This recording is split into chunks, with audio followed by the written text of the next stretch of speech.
Bonjour, je m'appelle Tina et je vais vous raconter mon histoire.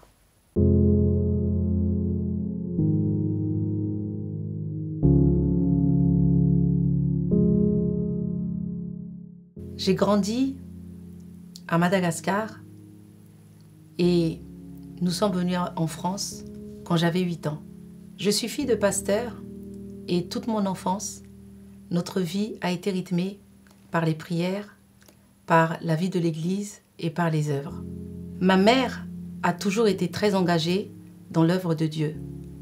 Je la voyais servir beaucoup de monde sans m'en rendre compte qu'elle servait le Seigneur. Tous les soirs chez nous, il y avait les cellules de prière, il y avait des veillées de prière et nous étions toujours entourés de beaucoup de personnes de l'Église.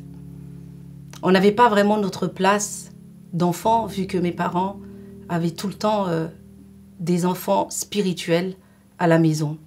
Cela me rendait malade. Étant fille de pasteur, nous devions montrer une image très propre. On devait faire attention à nos faits et gestes. Durant des années, pourtant j'étais engagée dans pas mal de responsabilités à l'église, je menais une double vie, car j'avais un pied dans le monde et l'autre pied dans l'église. Adolescente, j'étais une fille rebelle, bagarreuse, et il m'est arrivé de racketter des personnes plus faibles que moi. Il m'est arrivé d'aller au concert de Beyoncé le samedi soir et le lendemain matin, dimanche, être aux louanges ou à la danse. Je me disais chrétienne, mais en fait, j'étais complètement à côté d'une vie chrétienne. Mais en 2010, il y a quelque chose qui a changé chez moi. Il y avait un abandon un peu du monde et je commençais à m'intéresser petit à petit à ce qui était spirituel dans l'église. Et en 2014, mes parents ont ouvert 3 églises et ils ont fait une annonce à l'église en disant que si personne était intéressé pour suivre un enseignement pastoral, qu'il pouvait se lever. Et pour la première fois de ma vie, dans mon cœur, il y avait quelque chose qui avait changé, comme un appel. Je disais oui à l'intérieur de mon cœur, mais je n'ai pas osé me lever. Peu de temps après, je me suis engagée dans l'intercession à l'église. 1 an plus tard, en 2015, un dimanche comme un autre, j'ai reçu une puissance sur moi. J'avais chaud, j'étais brûlante. C'était quelque chose que je n'avais jamais senti. J'ai pleuré et ma mère s'était inquiétée en me regardant. Je suis rentrée chez moi et je me suis écroulée dans la chambre. J'ai commencé à pleurer et j'ai pris mon portable. J'ai envoyé un message à tous mes contacts en leur disant « Jésus vous aime et moi aussi je vous aime ». Je suis restée dans un état surnaturel. J'ai vécu du surnaturel pendant 2 semaines. Dans des endroits à la maison où je lisais la Bible et je priais, les ampoules tombaient en panne. Un soir, j'ai fait un rêve, un songe, et je me suis retrouvée en haut d'un pont qui est pas très loin de chez moi. J'étais en haut de ce pont et autour de moi, tout avait brûlé. Il y avait des corps calcinés partout. Ça sentait l'odeur de la chair brûlée.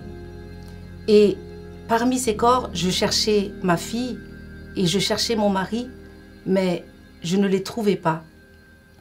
Je me suis réveillée, apeurée, j'étais en pleurs. À 8h30 du matin, ma petite sœur m'envoie un message, un verset, Apocalypse, verset 1, verset 17.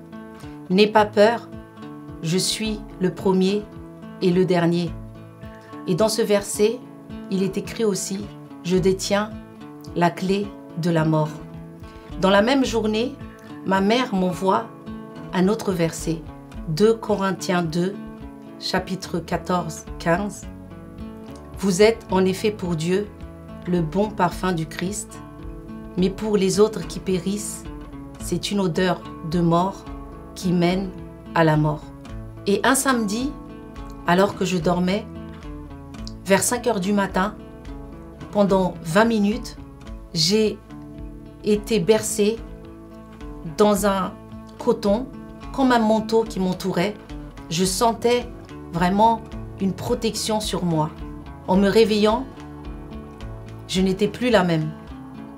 Je suis partie voir mes parents. Quand je suis rentrée dans leur bureau, je leur ai dit « Papa, maman, je veux devenir pasteur ». Ma mère s'est mise à genoux devant moi et elle a commencé à pleurer. Elle m'a dit que c'était son rêve qu'un de ses enfants puisse devenir pasteur. Aujourd'hui, je sers le Seigneur et il m'est impossible de faire autrement.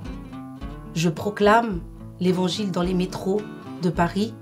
Je n'ai plus honte de l'évangile.